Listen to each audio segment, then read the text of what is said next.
Hi friends, మీరు ఎప్పుడైనా గమనించారా? మన మనసు ఒక్కోసారి బురద నీళ్ళలాగా గజిబిజిగా అయోమయంగా ఉంటుంది. ఏదైనా సమస్య వచ్చినప్పుడు వెంటనే నిర్ణయం తీసుకుని ఆ తర్వాత బాధపడుతుంటాం. కానీ గౌతమ్ బుద్ధుడు ఏమన్నారంటే, మన సమస్యలకు పరిష్కారం పోరాటంలో లేదు, సహనంలో ఉందని. అది ఎలాగో ఈ చిన్న కథ ద్వారా తెలుసుకుందాం. వీడియోలోకి వెళ్ళే ముందు మీ సపోర్ట్గా ఛానల్కి సబ్స్క్రైబ్ చేసుకుని వీడియోకి లైక్ చేస్తారని ఆశిస్తున్నాను. ఒకరోజు బుద్ధుడు తన శిష్యులతో కలిసి ఒక గ్రామం నుండి మరొక గ్రామానికి వెళ్తున్నారు. అది ఒక మండు వేసవి. మధ్యాహ్నం సూర్యుడు నిప్పులు చెలరేగుతున్నాడు. చుట్టూ ఉన్న చెట్లు కూడా నీడను ఇవ్వలేనంతగా ఎండిపోయి ఉన్నాయి. ఆ దారిలో గౌతమ బుద్ధుడు తన శిష్యులతో కలిసి నెమ్మదిగా నడుస్తున్నాడు. మైళ్ళ కొద్దీ సాగిన ఆ ప్రయాణంలో ప్రతి అడుగు భారంగా మారుతుంది. గొంతు తడారిపోతుంది. శిష్యుల ముఖాల్లో తీవ్రమైన అలసట. బుద్ధుడి ముఖంలో మాత్రం అంతులేని ప్రశాంతత. కాసేపటికి బుద్ధుడు ఒక పెద్ద చెట్టు నీడన ఆగారు. తన శిష్యులైన ఆనందుని వైపు చూసి చిన్నగా నవ్వుతూ, ఆనందా, నాకు చాలా దాహంగా ఉంది. ఇందాక మన దారిలో ఒక చెరువును చూసాం కదా, వెళ్ళి కొంచెం నీరు తీసుకురాగలవా అని అడిగారు. తప్పకుండా గురుగారు, వెళ్ళి తీసుకువస్తాను అని ఆనందుడు వెళ్ళసాగాడు.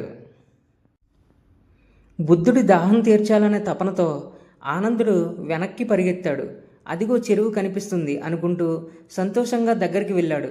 కానీ దగ్గరికి వెళ్ళే సమయంలో అప్పుడే ఒక ఎడ్లబండి ఆ చెరువు నీళ్ల మధ్యలో నుండి వేగంగా దూసుకుపోయింది. ఆ బండి చక్రాల తాకిడికి అప్పటిదాకా ప్రశాంతంగా ఉన్న ఆ నీరంతా ఒక్కసారిగా కల్లోలమైంది.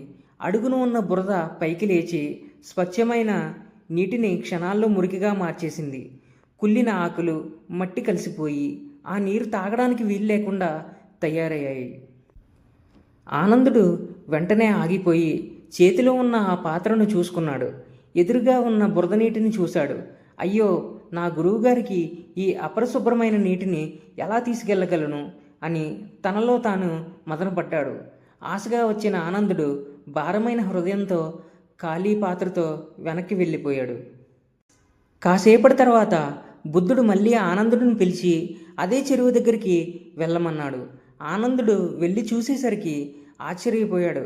బురదంతా అడుగు చేరుకుని నీరు స్పష్టంగా స్వచ్ఛంగా కనిపిస్తుంది.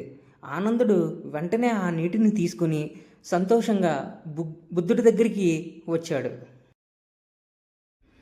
ఆ నీటిని శుభ్రం చేయడానికి నువ్వు ఏమీ చేయలేదు కదా, కేవలం దానిని వదిలేసి కొంత సమయం వేచి చూసావంతే. నీ మనసు కూడా అంతే. మనసు గజిబిజిగా ఆందోళనగా ఉన్నప్పుడు దానికి కావలసింది పోరాటం కాదు, సహనం. కొంచెం సమయం ఇస్తే ఆందోళనలన్నీ అడుగుకు పడిపోయి మనసు మళ్ళీ ప్రశాంతంగా మారుతుంది. చూశారు కదా ఫ్రెండ్స్, ఈ వీడియో కనుక మీకు నచ్చినట్లయితే వీడియోని లైక్ చేసి ఛానల్కి సబ్స్క్రైబ్ చేసుకోండి. Thank you so much.